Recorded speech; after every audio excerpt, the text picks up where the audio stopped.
Federalism, the counterplan, solvency, the economy, their employment, their currency. What? No. Warming, politics, federalism, states, solvency, econ.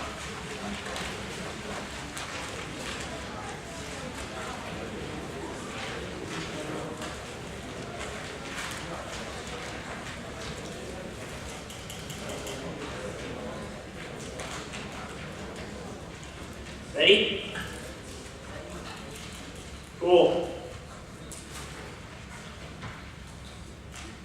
Kicked off the warming advantage wrong. Our evidence indicates that that reducing emissions doesn't solve warming because there's already enough CO2 in the air. However, the O'Toole evidence that we read that indicates HSR trades off with technology like carbon sequestration, where we can take carbon out of the atmosphere. That would solve warming. We'd be able to adapt. Warming caused extinction. That's conceded. He just says it's irreversible. Not what we said. They said current emissions cause positive feedbacks, but it's conceded link term.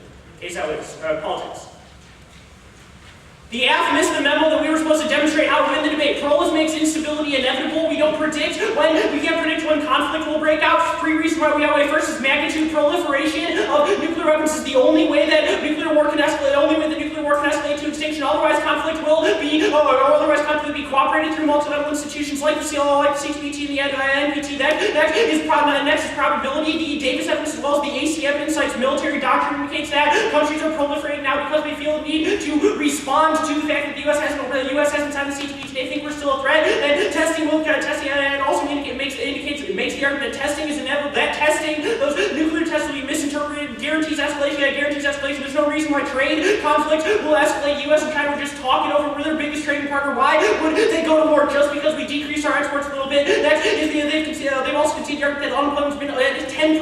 It's always been higher than 8% for the past 4 years. No reason trade war will break out right now. That's the reason why we are on time frame, because you can't predict when proliferation will happen. Next is the uniqueness debate. They conceded 5 reasons why Obama will win right now. First, he just scored a major Supreme Court ruling on health care, which more reason there. And second is national and state polls in swing states put him ahead in small margin. 3 is that recent upswings in the job market make it look like he's on top of the economy. Answers their manufacturing argument. 4 is amnesty for youth and illegal immigrants gives them an entire voting block of youth support. If I was youth support, that's the front runner. Boaz non and Silver evidence. Their evidence just says that our polls might be wrong and that Obama might not be as ahead as our polls indicate he is ahead. One that only answers 1 of the 5 you need this warrants that we extended. Second, that's a brink argument for them. I don't get why they keep extending this. Just because he's not that ahead doesn't mean he's not ahead right now. Next is their evidence indicates they say they're manufacturing going to control the economy. Going to control the election. No evidence that says that's going to happen. Prefer our link evidence. Taxes in the short term to massively increase stimulus projects will outweigh long-term risk that jobs could be created in the future. People will backlash to taxes in the land, and his base won't turn out to vote for him. That means he won't solve. They don't have any internal link evidence, nor is it a warrant why they solve any risk of voter alienation. Means you should vote negative on dissent. Federalism.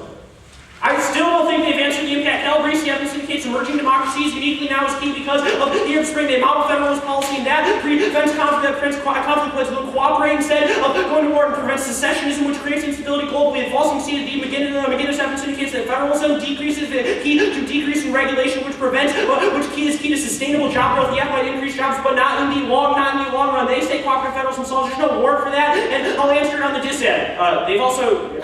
They conceded dissent. He just extended his AF and said cooperative federalism solves. Counterplan.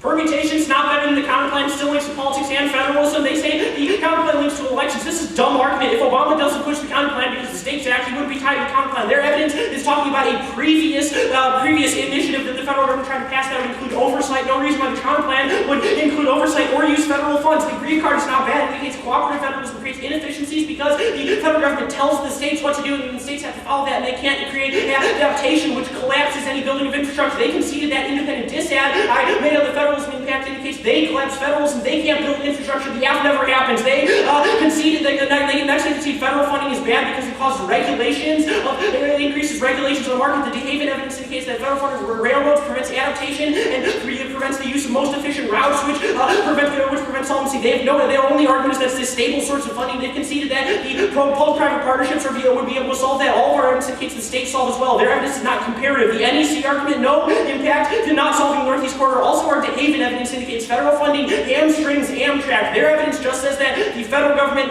owns Amtrak, not that they would be able to fund it appropriately. The states would still be able to solve that. The evidence is not comparative or have a warrant. Solvency. I'm only extending the Hall evidence indicates that regulations the GOP would put on the plan would make it inefficient. It's impacted by our DeHaven argument. He only says that it would be implemented, that fiat, but they concede the regulations argument that I made, it would not be implemented effectively, which means they wouldn't be able to solve jobs. Econ. We have three answers to the one appreciation argument. First, that it's appreciated 17% in the past 5 years. Second, is that China is okay with bashing in the election year. They'd be able to talk it out. That's the big trade partner argument I made on the politics. Step 3 is that their argument is about small linkages. When it's tested on a macro scale, it's proven false.